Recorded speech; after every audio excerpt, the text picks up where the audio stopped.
अस्सलाम वालेकुम। Welcome to my YouTube channel learning with जी।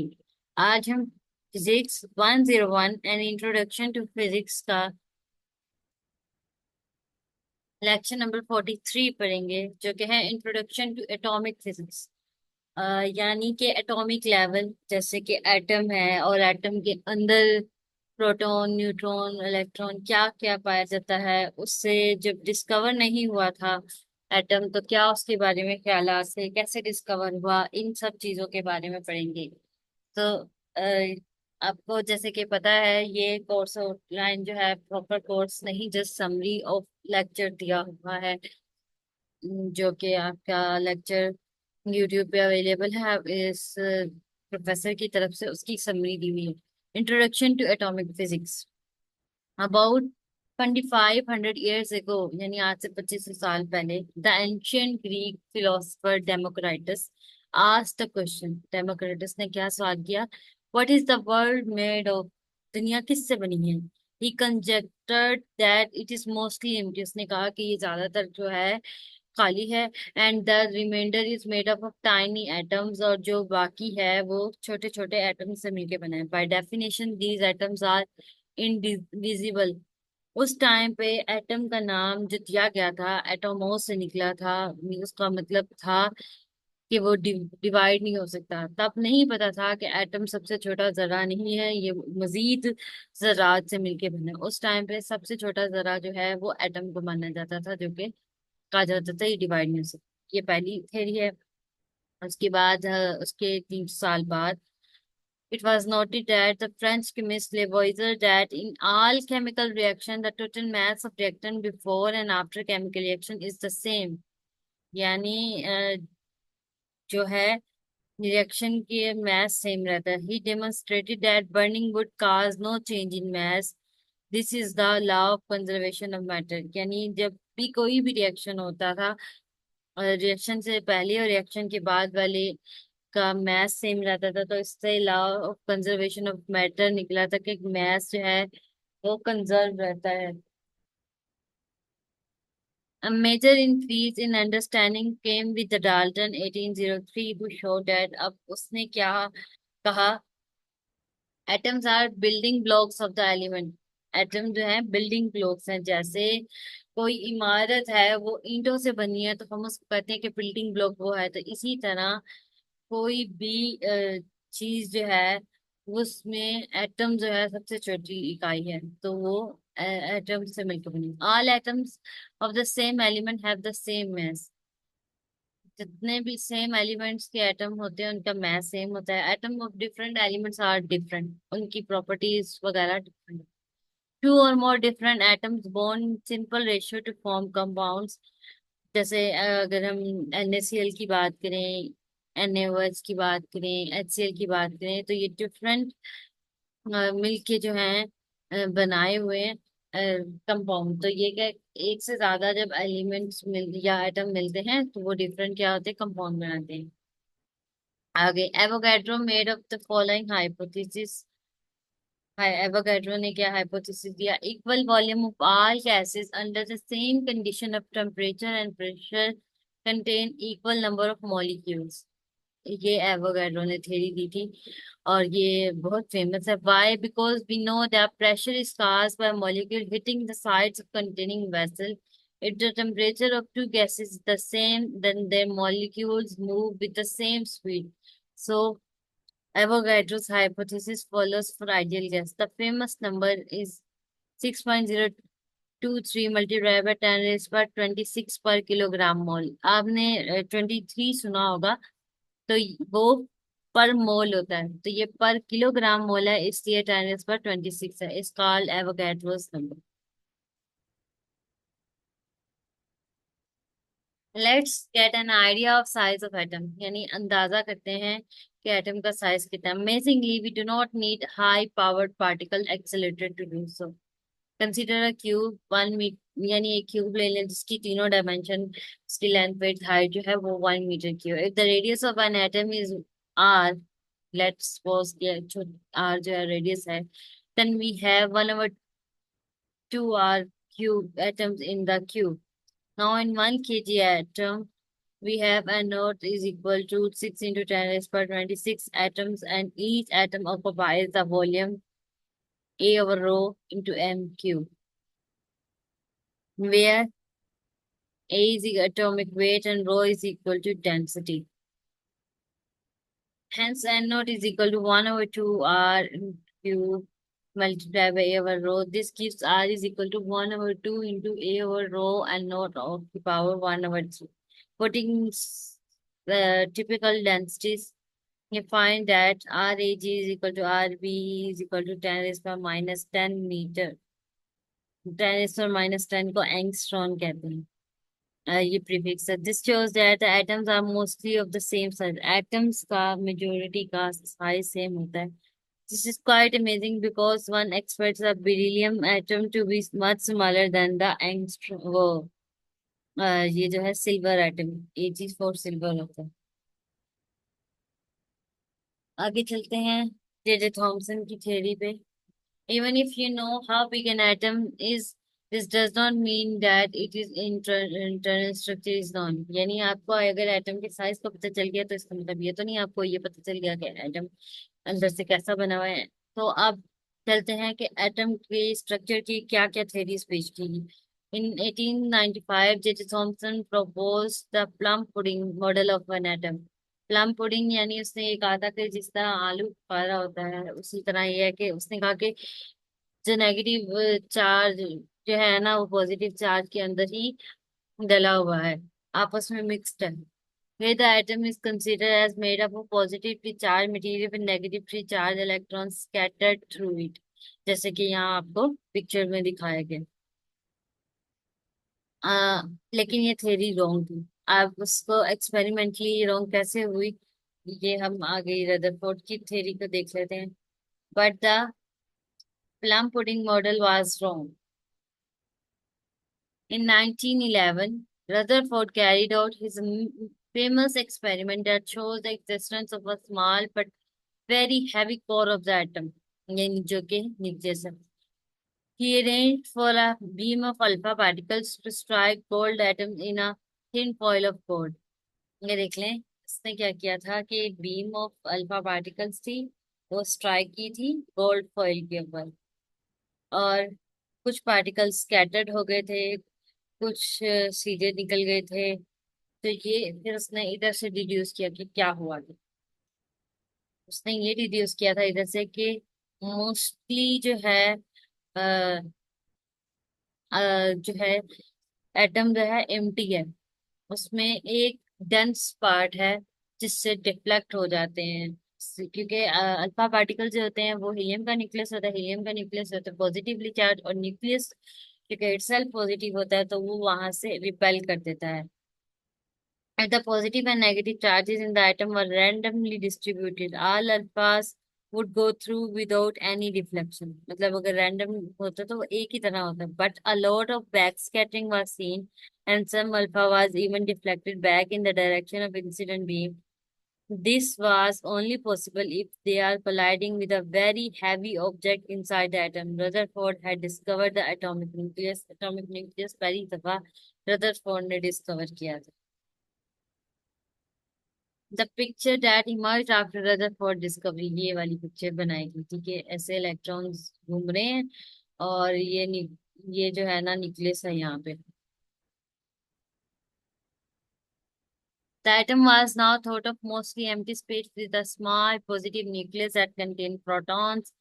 क्योंकि उस टाइम पे अ, वो जो है प्रोटॉन ही डिस्कवर हुए थे, न्यूट्रॉन नहीं हुए थे. Negative electron moved around the outside in an orbit has resemble those of planets attracted towards the center by a Coulomb source. जिस तरह सोलर सिस्टम होता है उस तरह का इसको इमेजिन किया गया था वैसा होता है. लेकिन ये थ्योरी भी रॉन्ग थी क्योंकि ये थ्योरी जो है बहुत सी बातों को एक्सप्लेन नहीं कर सकी थी.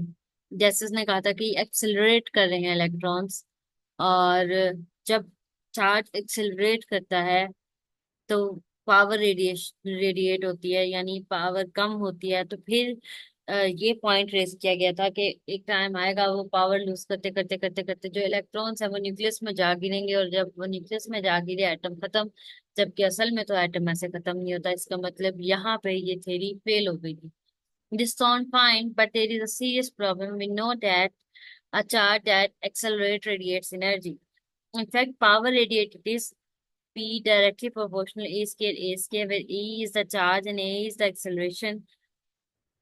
Now, a particle moving in a circular orbit has an acceleration even if it is moving at constant speed because it is changing its direction all the time. Because उसकी direction change हो रही है. So this means the electron will be constantly radiating power and thus will slow down, collapsing eventually into the nucleus. और इस तरह से जब आगे सारे इलेक्ट्रॉन्स जो हैं वो न्यूक्लियस में गिर जाएंगे तो खत्म हो जाएंगे। This is not only thing wrong with the solar model, यानी कोई और भी मिस्टेक सी कौन सी। If you look at the light emitted by any atom you do not see a continuous distribution of colors।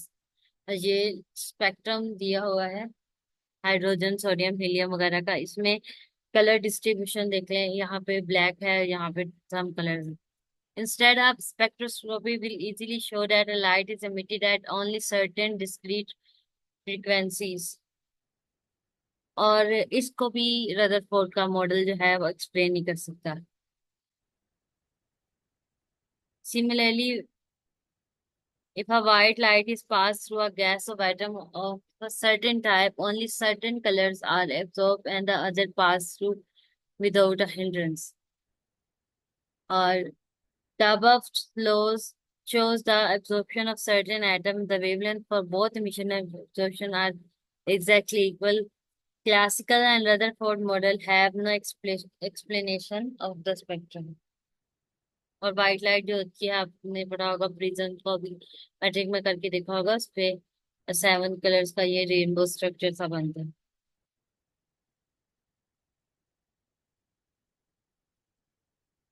उसके बाद नील बोहर ने क्या मॉडल दिया। Then came Neil Bohr. By this time, it was known that electrons had a dual characters as waves। यानी नील Bohr के model से पहले de Broglie ने अपना हाइपोथेसिस दे दिया हुआ था और डेविसन जर्मन ने अपना एक्सपेरिमेंट कर लिया था, जिससे ये प्रूफ हो गया था कि इलेक्ट्रॉन जो है उसके पास वेव नेचर भी होती है और उसके पास पार्टिकल नेचर भी होती है। Bohr said, suppose I bend a standing wave into a circle। Standing wave आपने स्टेशनरी वेव्स पढ़ी हुई होंगी, तो उसने कहा कि मैंने उसको बेंड कर दिया एक सर्कल में। If the wavelength is not exactly correct, wave interference will make the wave disappear. So only integral number of wavelength can interfere constructively. तो ये उसने इनकी इंटरफेरेंस जो थी, आपको पता है स्टेशनरी वेव्स जो होती हैं वो एक दूसरे के इफेक्ट को कैंसिल कर देती हैं, लेकिन अगर वेवलेंथ सेम ना हो दोनों वेव्स की तो फिर इंटरफेरेंस और तरह से होता है। Let us pursue this idea। The electron has a wavelength and forms standing waves in its orbit around the nucleus. An integral number of electron wavelengths must fit into the circumference of circular orbit, hence n lambda is equal to 2 pi r। ये उसने Bohr ने formula दिया था with n is equal to 1 2 3, ये different shells हैं। 1 2 3 के the momentum is p is equal to M V is equal to h over lambda is equal to h over 2 pi r over n। ये 2 pi r over n ये इस इधर से निकाला है, और h ओवर 2 पाई को h कट कहते हैं, n h कट हो रहा है। The angular momentum is l is equal to r m v is equal to n h cut is therefore quantize in units of h cut. इसने यहाँ आके ये बात की गई थी कि एनर्जी जो होती है क्वांटाइज होती है, फिक्स होती है पर ऑर्बिट। जब फिक्स होती है तो वो एनर्जी रेडिएट नहीं होती, जब एनर्जी रेडिएट नहीं होती तो वो न्यूक्लियस में जाके गिरेगा नहीं, और यहाँ से एटम का मॉडल थोड़ा बेहतर होना शुरू हो गया था। Now let us suppose that the electron moves in an orbit of radius r when it has Ln is equal to n h cut। Equilibrium demands that the centrifugal force to be equal to the Coulomb interaction। Centrifugal force आपको पता है circular path में move करने के लिए चाहिए होती है, और कूलम अट्रैक्शन क्या है, जो कि न्यूक्लियस और इसके दरमियान में अट्रैक्टिव फोर्स है।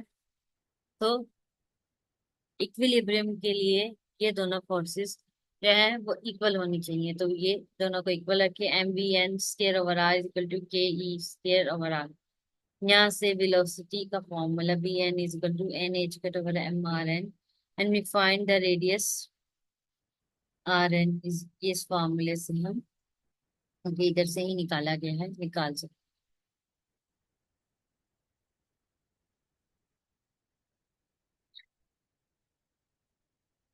आगे चलते हैं। For N is equal to one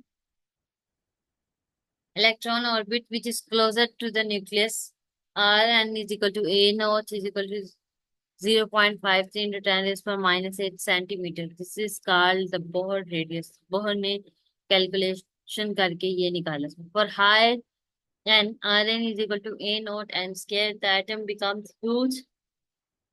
For n is nearly equal to 100. The so-called Rydberg atom. Such atoms are of experimental interest these days. Note that speed of the electron is similar in orbit farther from the nucleus. Vn is equal to k e square over n h gun. As n becomes very large, the electron is very far out and very slow. यानी speed जो होती है छोटे उस पे ज्यादा होती है। In the above, n is equal to 0 is strictly not allowed. As you can see, none of the formula makes sense for this case. The minimum angular momentum that can electron can have is h cut. और अब यहाँ से इसकी energy calculate करेंगे। We can compute the energies of various orbit. E is equal to, मतलब kinetic energy और potential energy काट करेंगे, K plus U is equal to half M square plus U. और ये कैलकुलेटेड होती है कि काइनेटिक एनर्जी इसकी हाफ के ई स्केयर ओवर आर होती है, और ये पोटेंशियल होती है के ई स्केयर ओवर आर। तो यहाँ से के E square over to are, ये टोटल एनर्जी आ गई। तो ई एन जब निकालेंगे तो वो आती है, ये ई एन में हमने पुट कर दिया ऊपर, तो ये हमारे पास एनर्जीज आ गया। ये कैलकुलेटेड है कि पर जो भी है हमने इस फॉर्मूले से किसी भी शेल की एनर्जी निकालनी है। जब पहला शेल होता है, क्योंकि एन की वैल्यू वन होती है, तो -13.6 इलेक्ट्रॉन वोल्ट इसकी एनर्जी होती है। हम इसमें टू पुट करें, थ्री पुट करें, तो हर इलेक्ट्रॉन के वो शेल की वैल्यू हमारे पास आती जाएगी कि इस शेल के अंदर इसकी एनर्जी ये है, इसकी एनर्जी ये है। In the Bohr model, electrons can jump between different orbits due to absorption or emission of photons। यानी इसमें अगर उसने लाइट एनर्जी जो है अब्सॉर्ब की, तो वो जितना एनर्जी डिफरेंस है उतना ऊपर या नीचे चला जाएगा। मतलब अगर एनर्जी एमिट करेगा तो वो नीचे में, और एब्जॉर्ब करेगा तो ऊपर में चलेगा। In the Bohr model, electrons can jump between different orbits due to the absorption or emission of photons. Dark lines in the absorption spectra are due to photon being absorbed, and bright lines in the absorption spectra are due to photons being emitted। जो पीछे हमने spectrum देखा था उसमें काला और वो light वाला एरिया था, उसकी एक्सप्लेनेशन है। The energy of the emitted or absorbed photon is equal to the difference of the initial and final energy levels. H nu is equal to EF minus EI. The picture shows that electron in the N is equal to 7 and N8 level. The photon emitted has H nu is equal to E8 minus E7. तो ये 1/8 के minus 1/7 से यहाँ से ये energy की value आ जाएगी। The Bohr model gave wonderful result when compared against the hydrogen spectrum. It was among the first indication that some new physics was needed at the atomic level. But this model is not to be taken too seriously क्योंकि इसमें भी drawback थे। बेशक ये बहुत बेहतरीन model था पिछले मॉडल की नस्बत, पर इसमें भी कुछ failure. It fails to explain many atomic properties and fails to explain why the hydrogen atom can exist even when the electron has no orbital angular momentum. It cannot predict all the lines observed for H, much less for electron atoms such as oxygen. The real value of this model was that it showed that the way forward towards developing quantum mechanics, the quantum mechanics को develop करने में मदद दी थी, which is the true physics of the world, both microscopic and macroscopic. क्योंकि जब बड़े level पे आते हैं मैक्रोस्कोपिक लेवल, तो ये क्वांटम मैकेनिक और क्लासिकल मैकेनिक को रिलेट करती हैं, जबकि क्वांटम मैकेनिक्स जो है वो छोटे लेवल को बहुत अच्छे से एक्सप्लेन करती है। I have discuss in wave nature जो है वो हम क्वांटम मैकेनिक्स का चैप्टर जो पढ़ेंगे उसमें, इससे वैसे बुक में प्रीवियस चैप्टर है, मैं इसके बाद आपको वो भी चैप्टर पढ़ाऊंगी, तो आपने वेव नेचर क्वांटम मैकेनिक्स जो भी समझना हो आपको वहां से अच्छे से समझ आ जाएगी। In the particular the wave function psi R T of the electron, quantum mechanics में वेव फंक्शन इस टाइप का होता है। Now, quantum mechanics gives a picture that is quite different from the solar model. We solve the Schrodinger equation to find the wave function psi rt, whose scale gives the probability of finding the electron at a point r. जब हम classical model की बात करते हैं, तो classical model कहता है कि इलेक्ट्रॉन अपने शेल में कहीं पर भी पाया जा सकता है, दाएं बाएं आगे पीछे। लेकिन जब हम क्वांटम लेवल पे बात करते हैं, श्रोडिंगर वेव इक्वेशन इसकी बेसिक इक्वेशन होती है क्वांटम मैकेनिक्स की, उसको जब हम सॉल्व करते हैं तो हमें पता चलता है कि इलेक्ट्रॉन की अपने शेल में पाए जाने की कुछ स्पेसिफिक जगह हैं, कुछ जगह हैं जहाँ वो मैक्सिमम टाइम के लिए पाया जाता है। तो वो यहाँ पे कैलकुलेट किया हुआ है, और ये वो स्पेस है। Whose scale gives the probability of finding the electron at point R. In the lowest energy state, the electron can be viewed as a spherical cloud surrounding the nucleus. The densest region of cloud represent the highest probability for finding the electron. The quantum numbers. अब यहाँ पे quantum numbers हैं. The quantum number n is equal to 1, 2, 3 determines all around energy levels. An electron can only have energy En is equal to minus 13.6 over n square electron volt. Miraculously, this is the same result as in the Bohr model. यानी Bohr model completely fail नहीं हुआ था, उसमें कुछ चीजें जो थी बिल्कुल ठीक थी। 4 क्वांटम नंबर होते हैं, पहला प्रिंसिपल क्वांटम नंबर, फिर ऑर्बिटल क्वांटम नंबर, फिर मैग्नेटिक क्वांटम नंबर, और फिर spin quantum number. And our the orbital angular momentum is determined by the number L, and L is equal to square root L into L plus 1 h cut. Allowed values for L are L is equal to 0, 1, 2, 3 up to so n minus 1. The magnetic quantum number ML determines the projection of component of the vector angular momentum L on the any fixed axis. LZ is equal to ML h cut. Allowed values are L is equal to minus L up to plus L. यानी इसकी minimum 3 values होती हैं, 0 और उसके minus L और plus L. अब L की value पे डिपेंड करता है कि इसका क्या number. Electrons can be thought as the spinning balls of charge, मतलब स्पिन क्वांटम नंबर की बात हुई, ये अपने अराउंड भी स्पिन करता है, और न्यूक्लियस में वो अपने सॉरी अपने शेल में भी घूमता है। All electron spin at the same speed. More accurately, their spin angular momentum is the same and equals h cut over 2. An electron can spin in only one or two possible direction, any clockwise or anti-clockwise.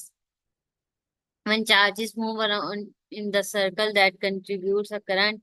As you know, current gives rise to magnetic field. This is why electrons are also little magnet that interact with other magnets. Now go back to Stern-Gerlach experiment.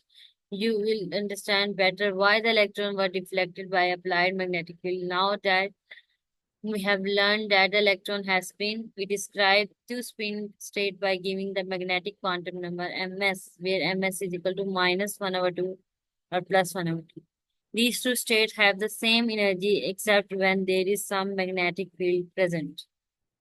अब आ जाते हैं इनके shells से सब shells की तरफ। States have L is equal to 0, 1, 2, 3 are called SPDF. The S states are spherical as n increases as orbital gets larger and wave function is larger away from the nucleus. In the world we are used to, we can always tell apart identical particles, same mass, same charge, spin, by simply watching them. But in quantum mechanics, their identities can confuse, and that identical particles are indistinguishable. Suppose that A and B are two particles that are identical in every possible way, and we exchange them. Of course, the probability of finding one or other atom must remain unchanged. In other words, psi 1 2 scale is equal to psi 2 1 scale, where 1 and 2 denote the position of first and second particle. But something very interesting happened now, because either one or two possibilities can be true. Psi 1 2 is equal to plus psi 2 1, or psi 1 2 is equal to minus psi 2 1. Particle obeying the first are called boson, while the obeying the second are called fermions. ये different type of particles होते हैं. What if we bring two fermions to same point in space? Then psi 1 1 is equal to minus psi 1 1. This means that psi 1 1 is equal to 0. In other words, two identical fermions will never be at the same point or in the same quantum state. This is the famous Pauli exclusion principle. Let us apply the Pauli exclusion principle to the multi-electron atom, where each electron has quantum number n, l, m, l, m, s. यानी चारों quantum number होते हैं. Only one electron at a time may have a particular set of quantum numbers. एक time पे एक, अगर चारों quantum number है ना, तीन सेम हो सकते हैं, चौथा लाजमी डिफरेंट होगा. शेल जो है वो होता है पहला principal quantum number electron with the same value of N. Sub shell जो होता है electron with the same value of N and L. Orbital में क्या होता है? Electron with the same value of N L and M L. जहां तक चीजें सेम हो सकती हैं, आगे स्पिन क्वांटम नंबर फिर लाजमी तौर पे चेंज होगा. Once a particular state is occupied, other electrons are excluded from that state. The electron configuration is how the electrons are distributed among the various atomic orbitals in an atom. A common notation of the type here is, जैसे ये 3p6 लिखा हुआ है. 3 क्या है? Principal quantum number. p क्या है? Angular quantum number. और 6 क्या? Number of electron in subshell. ये एसपीडीएफ का एक चार्ट सा यहाँ पे दिखाया हुआ है. ये एन 1 2 3 4 के 1 होता है जब, फिर क्या क्या वैल्यूज होती हैं. एल की वैल्यू जो क्या है वो n-1 है, तो ये 0. तो ये 1s, ये 0, ये इस तरह करके लिखा हुआ है. ये इनके फार्मूलाज होते हैं, वो उसके अकॉर्डिंग इधर यहाँ लिखा हुआ है यहाँ पे. और हमने m की वैल्यू होती है ये वाले की -l, 0, +l. तो जब इधर इसकी वैल्यू 1 होगी, तो यहाँ पे भी 1 0 -1, यानी l की वैल्यू जब 1 होगी. l की वैल्यू अगर 2 होगी तो -2 -1 0 +1 +2, इस तरह करके ये बनती जाएंगी. और ये जितनी तादाद है उतनी तादाद यहाँ पे आ जाती है. तो इस तरह से करके इसको लिखा हुआ है यहाँ. ये चैप्टर खत्म होता है. अगर आपको इस चैप्टर में कोई चीज समझ में नहीं आई तो आप कमेंट सेक्शन में जाके पूछ सकते हैं. अगर आपको मेरी वीडियो पसंद आई हो तो मेरी वीडियो को लाइक करें, मेरे चैनल को सब्सक्राइब करें, और इस वीडियो को ज्यादा से ज्यादा लोगों तक शेयर करें. आ, अब मुझे दें इजाजत. मिलते हैं नेक्स्ट वीडियो में. तब तक के लिए अल्लाह.